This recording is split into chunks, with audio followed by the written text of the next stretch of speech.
Imagine a city that, since 1970, has recorded an increase in extreme rainfall. A metropolitan region with more than 14 million inhabitants, dozens of underground rivers, interconnected subway systems, and one of the highest seismic risks on the planet.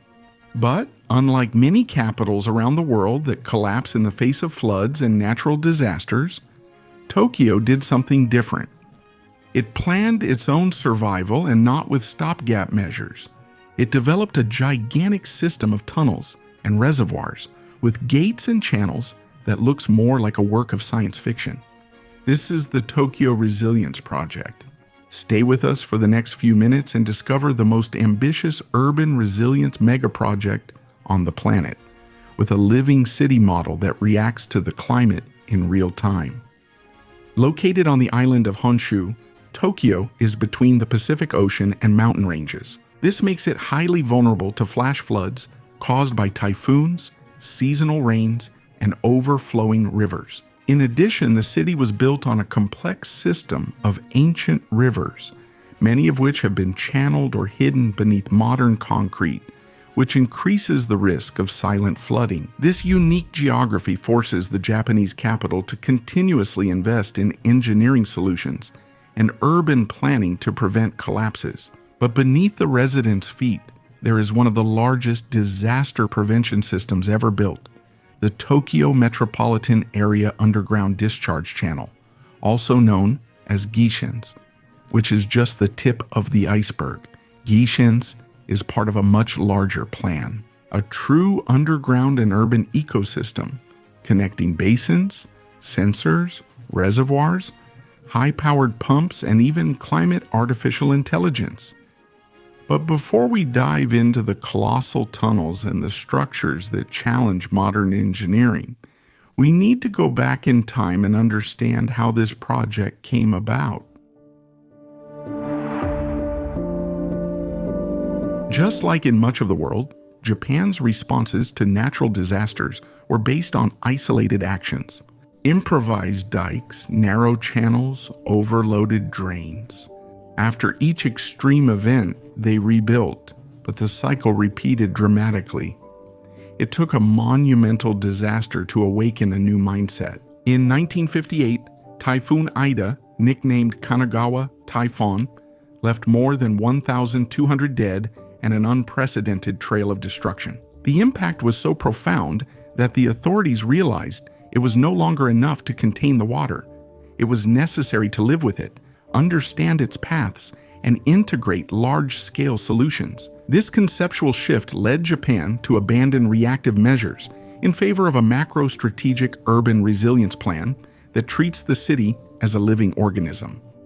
Each neighborhood, each canal, each reservoir began to be considered as part of an interconnected drainage ecosystem with tension and response. A plan where engineering, urban planning, and weather forecasting work together. This new framework culminated in projects like Gikins, but also in hundreds of underground works, mobile dams, green areas with the function of temporary flooding, and sensors that communicate in real time. Brazil stopped building barriers against water to, literally, embrace its presence and redirect it intelligently. The goal was not just to prevent disasters, but to transform pain into innovation. Japan redefined life in disaster-prone megacities. Instead of resisting nature, it decided to adapt to it with surgical precision. Next, let's check out all the details of this incredible project.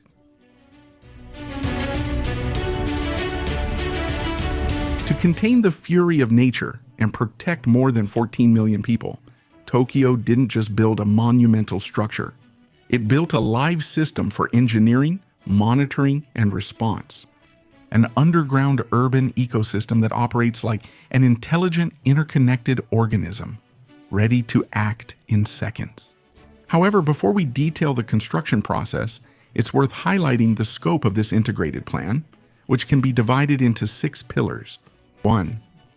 G-Kansi system, composed of 5 shafts that are 60 meters deep and 32 meters in diameter, connected by tunnels that are 6.4 kilometers long. With the huge underground containment chamber and 14,000 horsepower turbines, 2 containment reservoirs distributed along the urban rivers, 3 mobile dikes with automated gates integrated with flood sensors, 4 auxiliary underground channels that direct the water flow in case of overload. 5th pillar, pumping and drainage stations with high operational capacity. 6th and final pillar, real-time climate and hydrological monitoring centers, which anticipate flooding and adjust the system's behavior. With this dimension in mind, we can understand Gkanse as the beating heart of the plan, but not its entirety. The Gkanse project began with a challenge. How do you excavate a gigantic infrastructure beneath the underground of a densely populated metropolis without affecting surface structures and without disrupting urban life? The answer came with a combination of vertical excavation and shield tunneling, techniques well established in Japanese engineering. Construction began in the early 1990s with the excavation of the 5 vertical shafts. Each one is 65 meters deep and 32 meters in diameter, a depth equivalent to a 22-story building. The removed soil was carefully treated to prevent contamination of the groundwater once the depth of the long arm excavators was reached. They opened the horizontal galleries that connected the shafts, creating an efficient drainage system, even under torrential rains. Next, the excavation of the main containment chamber began, a true underground colossus measuring 177 meters long, 78 meters wide, and 18 meters high. Altogether, the project holds up to 670,000 cubic meters, enough to fill 268 Olympic-sized swimming pools. The internal structure has 59 reinforced concrete columns, each estimated at 500 tons and 18 meters high, designed to withstand water pressure and prevent collapses. The soil in the Kasukabe region, where the chamber was built, required deep foundations with reinforced concrete and steel piles on the sides of the chamber. 4 turbines with 14,000 horsepower each were installed, coupled to centrifugal pumps capable of moving 200 cubic meters of water per second. That's like draining an Olympic pool every 12 seconds. They were designed with anti-cavitation technology, preventing damage during operation. At high flow, the turbines direct the water to the Edo River, which is at a lower elevation, where the excess can be safely drained. The entire system is controlled from a command center in Kasukabe, which receives real-time data from sensors installed in the rivers and underground structures. Countless monitoring points track water level, pressure, flow speed, ground vibration, and structural integrity.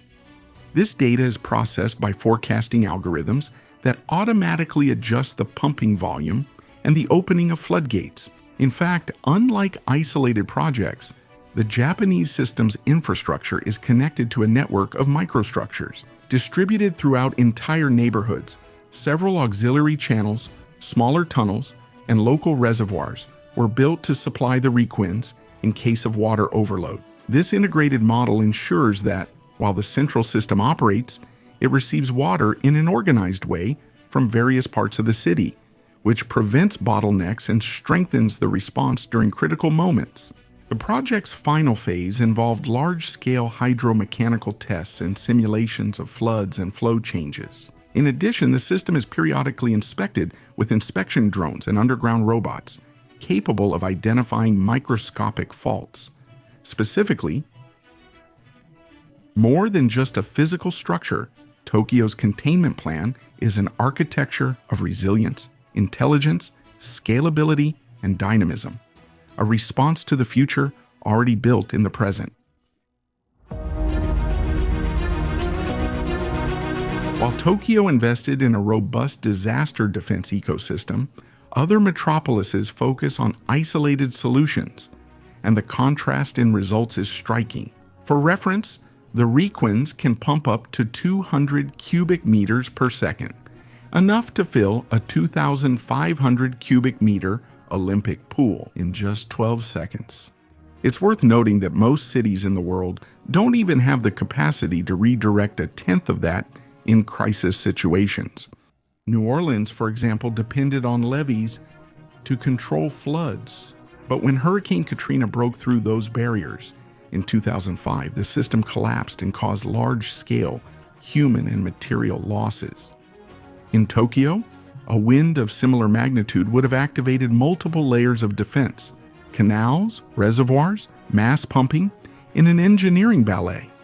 Even technologically advanced cities like Seoul and New York have adopted isolated systems, such as smart drains and single reservoirs. However, that would be like trying to contain a tsunami with a basin. A single tunnel in the Reactive system is longer than 20 football fields, and the system as a whole holds 670,000 tons of water, enough to fill 268 Olympic swimming pools in less than an hour. While other cities react, Tokyo anticipates. Every millimeter of water that falls on the city is monitored in real time. That's the difference between protecting a city and safeguarding its future. Amid these climate instabilities, Japan does not back down. The next step is to further digitize and automate the system, integrating global weather forecasts with local responses. Studies show the project has saved billions of yen and prevented thousands from evacuating since 2006. In addition, Tokyo's model inspires other cities, such as Jakarta, London, Singapore, and New York, which are studying adaptations of the system. The future, cities that breathe, analyze, react, and protect like intelligent organisms. Tokyo doesn't just want to survive, it wants to teach how to overcome the climate with engineering. Without a doubt, Tokyo has shown that infrastructure can be more than just concrete and pipes. It can be intelligence used for collective survival. While the world still faces risks of loss, Japan keeps digging tunnels not to escape the water, but to guide it with respect and strategy. That's the difference between resisting a tragedy and preventing it from happening. Thank you for watching this video until the end. Did you know about this impressive Japanese system to prevent floods? It's really an inspiring project, isn't it? Where do you think a system like this would be interesting here in Brazil? Which state would be your priority if you could install it? Leave your opinion in the comments. I'll stop here. A big hug and see you in the next video.